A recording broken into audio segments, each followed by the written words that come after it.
Hi കൂട്ടുകാരെ, പുതിയൊരു വീഡിയോയിലേക്ക് എല്ലാവർക്കും സ്വാഗതം. അങ്ങനെ നൂർജഹാനെ വേണമെന്ന് അനൂപിനോട് ആവശ്യപ്പെട്ടാണ് കേട്ടോ നസീർ. എനിക്ക് അവളില്ലാത്ത ജീവിക്കാൻ കഴിയില്ല, അവൾ എൻ്റെ പെണ്ണാണ്, അതുകൊണ്ട് എൻ്റെ ഉദ്ദേശം എന്താണ്, എൻ്റെ ഇറച്ചിയിൽ മണ്ണ് പറ്റിക്കാൻ നീ നോക്കണ്ട എന്നൊക്കെയുള്ള ആ വാക്കുകൾ പറയുമ്പോൾ അതൊട്ടും താങ്ങാൻ അനൂപിന് കഴിയില്ല കേട്ടോ. അപ്പോൾ അനൂപ് പറയണേ, ഞാൻ എൻ്റേതായ വഴി തിരഞ്ഞെടുക്കും, തൻ്റെ മുന്നിലോട്ട് ഞാൻ വന്നിട്ടില്ലല്ലോ, അതുകൊണ്ട് തനിക്ക് ഞാൻ ലാസ്റ്റ് വാണിംഗ് ആണ്. അതല്ലെങ്കിൽ നസീറിൻ്റെ സ്വഭാവം നീ ഇന്നേ വരെ കണ്ടിട്ടില്ല, നസീറിന് ആളുകൾ കൂടുതലാണ്, പിടിപാട് കൂടുതലാണ് എന്നൊക്കെ ഇങ്ങനെ പറയുന്നുണ്ട് കേട്ടോ. ആ സമയം ആ വാക്കുകൾക്ക് യാതൊരു വിലയും അനൂപ് കൊടുക്കുന്നില്ല. പിന്നീടാണെങ്കിലോ ഇങ്ങനെ വിഷ്ണുവിനെയാണ് കാണിക്കുന്നത്. വിഷ്ണു സത്യഭാമയുടെ അടുത്തോട്ട് ചെല്ലാണ്. സത്യഭാമയാണെങ്കിൽ ഉണ്ണിയപ്പം അങ്ങനെ ചുട്ടിടുന്നുണ്ട്. ആ സമയം വിഷ്ണു ചോദിക്കുന്നുണ്ട്, എന്താ അമ്മേ പരിപാടി, ഉണ്ണിയപ്പാടാ? അത് അയ്യോ കൈ പൊള്ളുന്നു, എന്തൊരു ചൂട് എന്നൊക്കെ പറഞ്ഞിട്ട് നമ്മുടെ അച്ഛനവിടെ എവിടെയെങ്കിലും ഉണ്ടാവും? അച്ഛനെ അവിടെ കണ്ടില്ലല്ലോ അമ്മേ, ഞാനവിടെ നോക്കിയല്ലോ, അച്ഛനെ കണ്ടില്ല. നിൻ്റെ അച്ഛൻ അവിടെ എവിടെയെങ്കിലും ഉണ്ടാവും? ഇതിപ്പോൾ ഉണ്ണിയപ്പം ചുടുകയാണോ? അച്ഛൻ എവിടെയെന്ന് നോക്കാതെയും കണ്ട് ഉണ്ണിയപ്പം ചുടല്ല നിങ്ങളുടെ പരിപാടി എന്നൊക്കെ ചോദിച്ചിട്ടങ്ങ് ദേഷ്യം പിടിക്കുന്നുണ്ട് കേട്ടോ വിഷ്ണുവിന്. അപ്പോൾ സത്യമ്മ ഈ മനുഷ്യനെ കൊണ്ട് വല്ലാത്തൊരു കഷ്ടത്തിലായല്ലോ എന്ന് പറഞ്ഞിട്ട്, പൊന്നി ഇത് ഓഫ് ചെയ്തേക്ക് എന്നൊക്കെ പറഞ്ഞിട്ട് സത്യമ്മ ഓടിപ്പോവാൻ, നീ ഒന്ന് നോക്കാമോ പൊന്നി എന്നൊക്കെ പറയുന്നുണ്ട് കേട്ടോ. അങ്ങനെ വിഷ്ണുവും സത്യമ്മയും കൂടി രാഘവനെ നോക്കുക, അവിടെ ഒന്നും കാണുന്നില്ല. ആ സമയം പൊന്നി ഇങ്ങനെ അകത്തു നിന്ന് ഓടി വരികയാണ്. സത്യമേ രാഘവൻ സാറിനെ അവിടെ ഒന്നും കാണാനില്ല എന്ന് പറയണ്ട. ഇത് കേൾക്കുന്ന സത്യമ്മക്ക് ആ ടെൻഷനാവാണ്. ഇതേസമയം വിഷ്ണുവിനെ അങ്ങ് ദേഷ്യം പിടിക്കുകയാണ്. അച്ഛന് മറവി രോഗം ഉള്ളതല്ലേ, അമ്മയോട് പറഞ്ഞിട്ടില്ല അച്ഛനെ നോക്കാൻ, ഉണ്ണിയപ്പം ചൂടാൻ ഒരുങ്ങിയിരിക്കുന്നു, എന്തൊരു സ്വഭാവമാണ് എന്നൊക്കെ ഇങ്ങനെ പറഞ്ഞിട്ട് ദേഷ്യത്തോടു കൂടി സംസാരിക്കുന്നുണ്ട് കേട്ടാ. ആ സമയം സത്യമ്മ പറയണേ, എടാ നിൻ്റെ അച്ഛനെ ഇങ്ങോട്ടെങ്കിലും ഇറങ്ങി പോകുന്നത് ഇപ്പം എൻ്റെ തെറ്റാണ്, അങ്ങേരെ നോക്കി എനിക്കിരിക്കാൻ പറ്റുമോ എന്നൊക്കെ ചോദിക്കുമ്പോൾ, അയ്യോ ഇനിയിപ്പോൾ ഞാൻ അച്ഛനെ തിരക്കി ഏത് വഴിക്കാ പോവാണ്, ഈശ്വര എന്തൊരു കഷ്ടമാണ്, ഇനിയിപ്പോൾ അമ്മ എന്താ ചെയ്യുക എന്നൊക്കെ ഇങ്ങനെ പറയുന്നുണ്ട് കേട്ടോ. ആ സമയം വിഷ്ണുവിൻ്റെ വാക്കുകൾ കേൾക്കുമ്പോൾ സത്യാമ്മക്ക് നന്നായി പേടിയുണ്ട്. പിന്നീട് ശാരദാമ്മയുടെ വീടാണ് കാണിക്കുന്നത്. ശാരദാമ്മയുടെ വീട്ടിൽ അനൂപ് വരികയാണ്. അപ്പോൾ അനൂപ് മുറ്റത്ത് ഇങ്ങനെ വന്ന് നാലുപുറം നോക്കുമ്പോൾ ശാരദാമ്മ പറയുന്നുണ്ട്, മോനെ നീ ഇങ്ങ് കയറി വാടാ, നീ എന്തിനാ അവിടെ നിൽക്കുന്നതെന്ന് പറയുന്നുണ്ട് കേട്ടോ. അങ്ങനെ കുടുംബശ്രീ ഹോട്ടലിലോട്ട് ചെല്ലാണ്. ശാരദാമ്മയാണെങ്കിൽ അവിടെ പച്ചക്കറിയൊക്കെ ഇങ്ങനെ കട്ട് ചെയ്യാണ്. എന്താടാ നീ ഈ വഴിക്ക്? ശാരദാമ്മ, ഞാനൊരു കാര്യം പറയാൻ വേണ്ടി വന്നതാണ്. അന്ന് ഞാനിവിടെ ഒരു പെൺകുട്ടിയെ കൊണ്ടുവന്നില്ലേ, അതിൻ്റെ സ്ഥിതി അത് പറയാനില്ല. അതുകൊണ്ട് ശാരദാമ്മ നിങ്ങളൊക്കെ ഉള്ളൂ എനിക്ക് സഹായത്തിന്, അവളെ എനിക്ക് സത്യം തുറന്ന് പറയാമല്ലോ, അവളെ എനിക്ക് കല്യാണം കഴിക്കണം എന്നൊക്കെ പറയുമ്പോൾ, എടാ നീ എന്താടാ ഈ പറയുന്നത്, നിൻ്റെ അമ്മയുടെ വാക്കുകൾ ഇന്നും എൻ്റെ ചെവിയിൽ മുഴങ്ങി കിടക്കുകയാണ്. നിൻ്റെ അമ്മ പിടിച്ചത് തന്നെ നടത്തുള്ളൂ, നിൻ്റെ അമ്മയ്ക്ക് നീ വലിയ ഉയരങ്ങളിലോട്ട് എത്തിക്കണം എന്നൊക്കെയാണ് നിൻ്റെ അമ്മയുടെ ആഗ്രഹം. ആ സമയം നീ ഈ ഒരു ആഗ്രഹമായി എൻ്റെ മുന്നിലോട്ട് വന്നാൽ അത് നടക്കില്ല എന്നൊക്കെ അങ്ങനെ പറയുകയാണ് കേട്ടോ. അപ്പോഴാണ് മുറ്റത്തൊരു ഓട്ടോ വന്ന് നിൽക്കുന്നത്. അപ്പോൾ ഇതാരായിരിക്കും എന്നറിയാൻ വേണ്ടി ശാരദാമ്മ എത്തി നോക്കുകയാണ്. അപ്പോൾ കാണുന്ന കാഴ്ച അതിൽ നിന്ന് രോഹിത്തായിട്ടോ. രോഹിത്തിനെ കാണുന്ന ശാരദാമ്മ പോലും ഞെട്ടിപ്പോണി. ഈശ്വര, രോഹിത്തോ എന്ന് പറയുന്നുണ്ട്. പിന്നീട് കുറച്ച് സമയം കഴിയുമ്പോൾ അതിൽ നിന്ന് രാഘവനെ ഇറക്കുന്ന രോഹിത്തിനെയാണ് കാണുന്നത്. അപ്പോൾ എന്താ രാഘവൻ സാർ ഇവിടെ എന്ന് പറഞ്ഞ് ശാരദാമ്മ പുറത്തോട്ട് ഓടിച്ചില്ലാണ് കേട്ടോ. എന്താ രാഘവൻ സാറേ എന്ന് ചോദിക്കുമ്പോഴത്തേക്കും രോഹിത്ത് പറയണം, ശാരദാമ്മ എനിക്ക് അച്ഛനെ റോട്ടിൽ നിന്ന് കിട്ടിയതാണ്, പഴയ വീട്ടിലോട്ട് പോകണമെന്ന് അച്ഛൻ വാശി പിടിക്കുക, വഴി തെറ്റി അച്ഛൻ റോട്ടിൽ നിൽക്കുകയാണ്. ആ സമയം ഞാൻ ഇങ്ങോട്ടേക്ക് കൊണ്ടുവന്നാന്ന് പറയണ്ട. അത് കേൾക്കുന്നതിനോട് കൂടി ശാരദാമ്മ, രാഘവൻ സാർ ഇങ്ങ് വന്നേ എന്ന് പറഞ്ഞിട്ട്, അപ്പോൾ രാഘവനെ ഇങ്ങനെ തൊടാൻ രോഹിത്ത് ശ്രമിക്കുന്നുണ്ട് കേട്ടോ. പക്ഷേ രോഹിത്തിനെ തട്ടി മാറ്റിയാണ് രാഘവൻ ചെയ്യുന്നത്. അങ്ങനെ അകത്തോട്ട് കയറ്റിക്കൊണ്ടുപോകണം. പിന്നീട് ഒരു ചായയൊക്കെ ഇട്ട് കൊടുക്കുന്നുണ്ട്, രോഹിത്തിനും കൊടുക്കുന്നുണ്ട്. രോഹിത്തിനോട് ഇരിക്കാൻ ശാരദാമ്മ പറയുന്നില്ല. ഇടങ്ങണിട്ട് ഇങ്ങനെ ദേഷ്യത്തോടു കൂടി ശാരദാമ്മ ഇങ്ങനെ നോക്കുന്നുണ്ട് കേട്ടോ. ഇതേസമയം ഇതൊക്കെ കണ്ട് അനൂപ് ഇങ്ങനെ നിൽക്കുന്നുണ്ട്.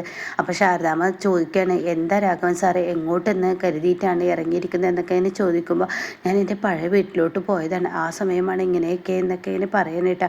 അപ്പോൾ ഇതോട് കൂടിയിട്ട് ശാരദാമ്മ ചോദിക്കുന്നുണ്ട്, മരുന്നൊക്കെ കഴിക്കുന്നില്ലേ? ആ ഞാൻ കഴിക്കുന്നുണ്ട് എന്നൊക്കെ ഇങ്ങനെ പറയണം. അപ്പോൾ കാണാം അങ്ങോട്ടേക്ക് ശ്യാമ ഇറങ്ങി വരുന്ന കേട്ടോ.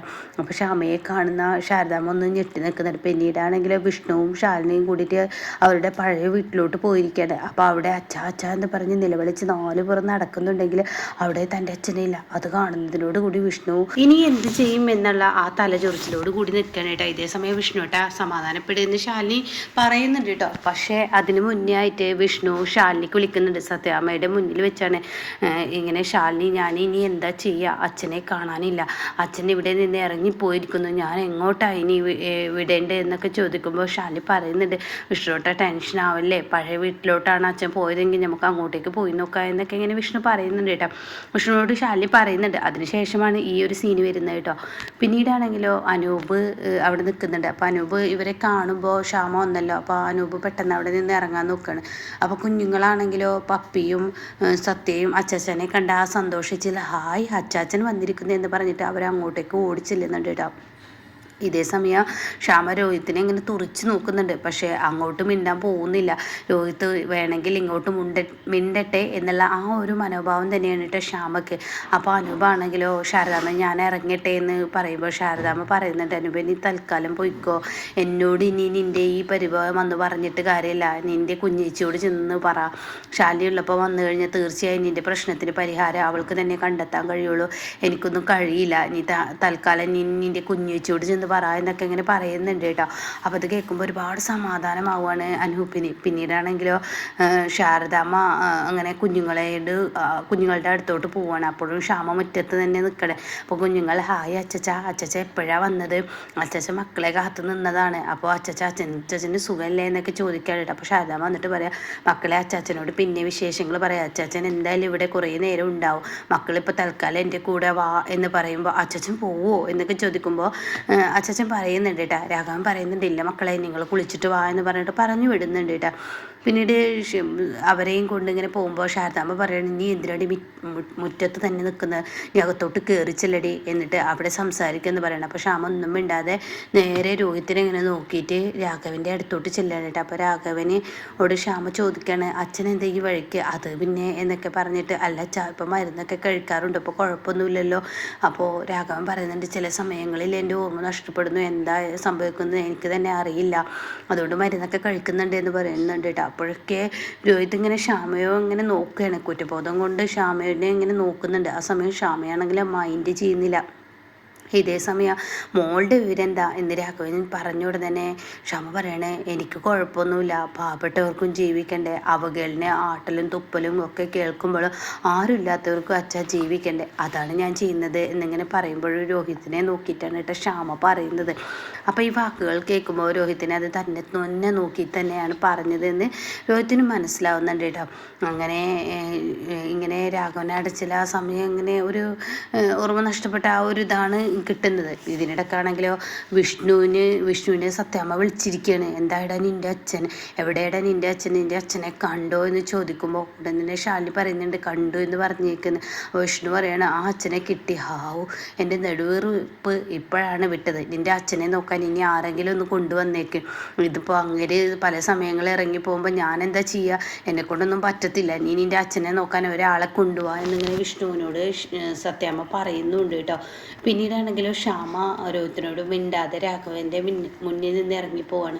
അപ്പോൾ രോഹിത്തിനെ ഭയങ്കര സങ്കടമാണ്. അങ്ങനെ മുറ്റത്തോട്ട് ഇറങ്ങിപ്പോയ ക്ഷാമയെ രോഹിത്ത് ക്ഷാമയെ ഒന്നവിടെ നിന്നേ എന്ന് പറഞ്ഞു വിളിക്കുമ്പോൾ ഞെട്ടിലോടെ ക്ഷാമ നിൽക്കുകയാണ് കേട്ടോ.